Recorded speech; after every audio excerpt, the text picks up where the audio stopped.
Now during play I have these images and animations on the top row that I can show when certain things happen in the game. For instance, a 3-point basket, a steal, etc. And I can click those on anytime I want, and I can also fade them out if I want to. And you'll notice when I fade out, the layer button here turns gray. Then I could close or clear the layer. Then I could fade back in, and I know nothing's going to show up. Now let me show you how I typically do our starting lineups. Now remember, I usually have this graphic showing all the time. So when I fade something out from on top of it, that's not just my computer desktop showing.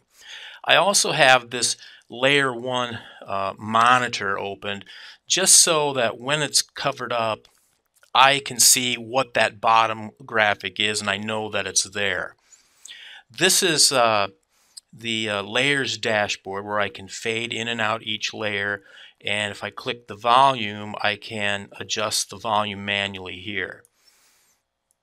Alright, so when we're starting up a game, I have the national anthem introduction and song all ready to go on the audio layer, so let me just start that. I won't play the whole thing.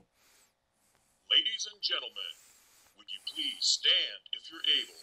Gentlemen, remove your hats as we honor the United States of America with our national anthem.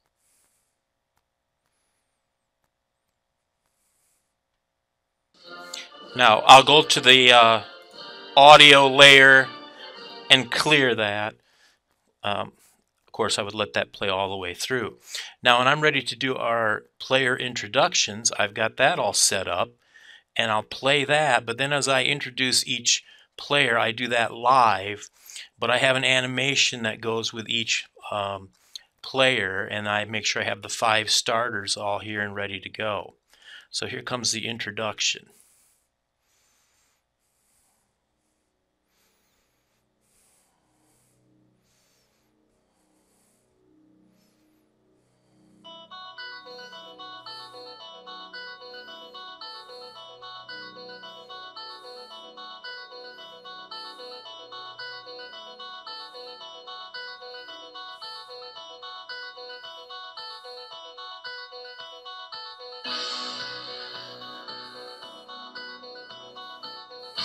And now, the starting lineup for your East Dubuque Warriors. Now by clicking on that clip, I can pause it, although I wouldn't do that actually, during the lineups. But that was all recorded. And then as I introduce the players, I'm going to do that live and click on each person's name, something like this. A senior, number 5, Dylan Lang.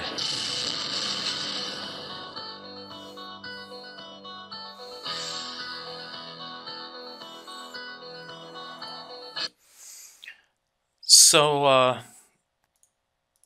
we made those videos with a green screen, and it's been a whole lot of fun, and you can really use ScreenMonkey for any kind of presentation or event, and it's got a little bit of a learning curve to it, but there is some help here down here at this question mark. There are some help files. It's not maybe completely up to date, but it'll give you a pretty good idea of what you're doing.